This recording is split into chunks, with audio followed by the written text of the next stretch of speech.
Next season in the Championship is already gearing up to be a great year, but which sets of supporters will have to do the most travelling to away matches? Thanks to EFL Stats on Twitter, we've been able to work out the distances that each set of supporters will need to travel on their away days this season. We've gone ahead and put all the numbers into a table, and we will be ranking each Championship club based on those distances. I'd like to know from you guys which away day are you most looking forward to. But without any further ado, let's jump in. So commiserations for Coventry missing out on Premier League football in the end, but it's not all bad because they will have the least distance to cover in terms of going to away matches next season. They're situated in a great part of the country where they're pretty much in the middle of everything going on, and if we consider trips back and forth to all of the away matches, they'll be travelling just over 5,000 miles in total, which is the fewest of any Championship club next season. And give or take a few miles, Leicester City are pretty much in the same boat as Coventry, sat very close to them in the country, and they will also be travelling just over 5,000 miles in total if a Leicester fan was to do every single away day in the Championship next season. Leicester have been accustomed to Premier League football for quite some time, and while there is a sadness that comes with relegation, I'm sure there are plenty of Leicester fans who are looking forward to this season in the Championship and some new away days perhaps. We're picking up quite a familiar theme at the moment, and it's definitely the clubs in the Midlands who will be best situated for the upcoming season in the Championship. Next up we have Birmingham, who will be travelling just over 5,100 miles in total to watch their footy next season. Birmingham always tend to travel quite well. They have, especially when coming to Preston over the past few years, and going off the distances that they'll be travelling, it's all fairly close by. And it's a very similar story for West Brom as well. They'll be travelling slightly more than Birmingham, but all around the same region, just over that 5,100 miles mark if you consider trips to and from away days. Have to admit, it is nice to have Sheffield Wednesday back up in the Championship for next season. Their fans are sat pretty well for away days in terms of the total number of miles that they'll be travelling, just over 5,500 miles in total. Plenty of talk at the moment around Sheffield Wednesday and ticket prices. If you didn't see yesterday's video, make sure to go ahead and check that out, because an away ticket at Hillsborough won't come cheap next season. But in terms of the Wednesday fans who are travelling around the country, they're sat in a pretty good region. Stoke will only have a couple more miles to travel in total than Sheffield Wednesday, just over that 5,500 mark for the Stoke fans. Thought that the travelling fans they brought to Deepdale last season were some of the best we had all season really. Tend to travel well, especially up north, and expecting some good stuff from them again, even if the football on the pitch hasn't always been the best. Rotherham proved a lot of people wrong last season to stick it out in the Championship, and they're in a pretty good region of the country as well. We'll get quite a few of the Yorkshire clubs popping up around this region, but sort of centralised for a lot of the away days that they'll be going on next season, just over that 5,500 mark for all the miles they'll cover in total. Sticking around Yorkshire then, we have Huddersfield Town, the first of the clubs who will be travelling over 6,000 miles in total if a Huddersfield fan was to go to every single away day for next season's action. And then just above them we have Leeds United, who will rank 16th for total distance covered, coming in at just over 6,200 miles in total. Leeds, I have to admit, it is nice to have them back in the Championship. In terms of what they bring to the league overall, we've had some massive clubs coming down from the Premier League and some big ones coming up from League One as well, which really does add to the overall strength of the Championship for next season in my view, and I'm sure that the Leeds fans are looking forward to getting back stuck into some of these Championship away days again. Watford are the first of our southern sides for next season. They rank 15th for overall distance travelled at just over 6,500 miles in total.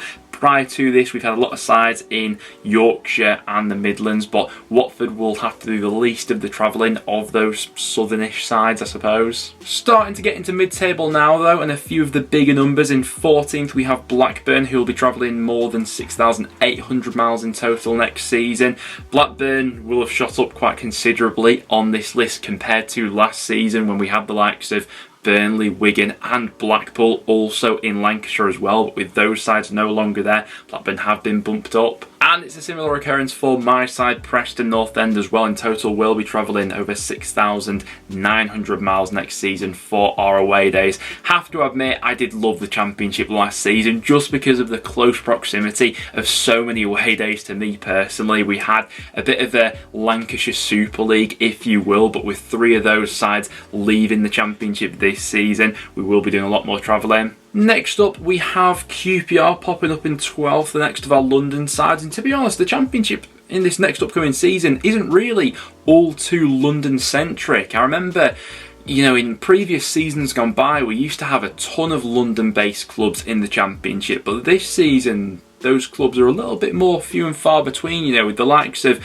Brentford, Fulham, Charlton and the like no longer in the Championship. We don't have that many London away days anymore. Closing in on some bigger numbers next up, in 11th place we have Hull City. Their fans will be travelling over 6,900 miles in total for their away days next season. Hull definitely had a boost in their fan base, I think, since the ownership. The new ownership has come in. I think there's a lot more optimism around that club at the moment. Have travelled well in the past couple of seasons to Deepdale, to be fair to them. This is where we start getting into some really big numbers though, because we get into the top 10, and in 10th place we have Bristol City, who will be doing over 7,100 miles for their away days next season. Don't get me wrong, there are a couple of away days that Bristol City do have fairly close to them next season, but the vast majority of them, they are going to be in the car for a few hours. Now, in terms of travelling fans last season, the Millwall numbers did seem to tail off ever so slightly. They were in the lower percentile of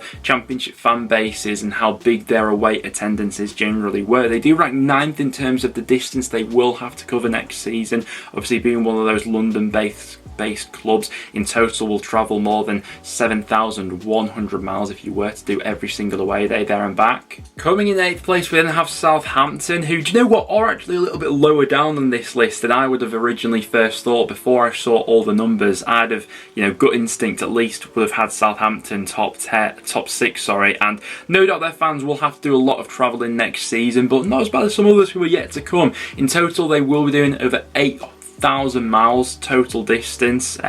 You know, Preston to Southampton will be one of the bigger ones for North End fans this season. I think there's about 250 miles between both clubs. So yeah, fair bit of travelling for Southampton there. As to be expected, the Welsh clubs will have to do quite a bit of travelling this season. With Cardiff, they rank 7th overall for this one, also travelling over 8,100 miles for next season. Sure, by now the Cardiff fans are well accustomed to that.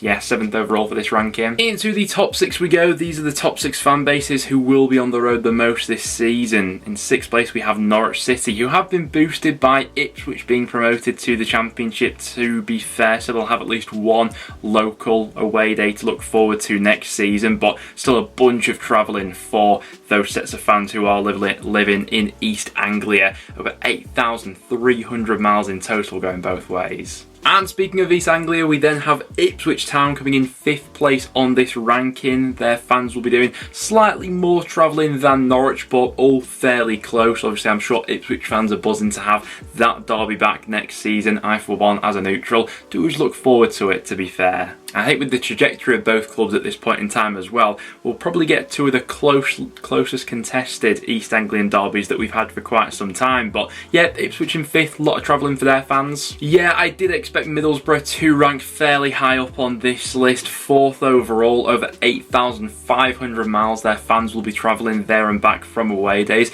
To be fair to Borough fans, I think they are some of the best away supporters we've got in the Championship. Certainly the numbers and the noise they've brought to Deepdale over the past couple of seasons, I definitely rank them as some of the best in the league. And considering they do have some of the longest distances to travel in the Championship as well, I think it's a testament to the big numbers that they do usually bring. Some massive numbers we're getting into now though, because in 3rd place we have Swansea, whose fans will be travelling over 9,000 miles to away days next season. Credit to every single Swansea fan if you are planning on doing every single away day in the Championship next season. Swansea's always one which is quite a way out of the way for the vast majority of Championship fan bases, and for Swansea getting to away days themselves, it's a hell of a lot of travelling. In at second spot we have Sunderland, no longer ranking at the top of this list in terms of the most distance travelled, but still a hell of a lot to do. 9,500 miles on the road for Sunderland fans looking to tick off all of the away days in the Championship next season. Credit to Sunderland, I mean, like we were saying with Middlesbrough before, some of the best supporters we've got in the Championship, regularly selling out away ends, and considering the distances they have to travel because of where they're situated in the country, it is a credit to them. By far and away they were the best set of away fans to come to Deepdale last season. I'm sure they're going to be travelling in their numbers this time around. But there is Plymouth Argyle, who absolutely blow everyone else out the water when it comes to distances travelled for fans next season. Over 11,800 in total, which is absolutely staggering. That's more than double the likes of Coventry, Leicester, Birmingham. Credit to Plymouth as well, because they do have a good core of supporters, especially those who do travel, you know, ridiculous distances, especially the ones in midweek as well. But I'm sure there will be a lot of Plymouth fans this season looking to tick off plenty of Championship away days for the first time, which they can't wait to get to, and vice versa, a lot of other Championship fans who have not yet ticked off Plymouth. But there we have it, guys. That will now wrap it up for today's video. Thank you very much for tuning in. Thought it was an interesting concept to look into, so shout out to EFL Stats on Twitter. I'll leave a link to that Twitter account in the description down below. Make sure to go ahead and give them a follow. And if you did go on to enjoy today's video, make sure to leave a like and do stick around and subscribe for some regular Championship content. Thanks for watching, guys, and I'll see you all in the next one.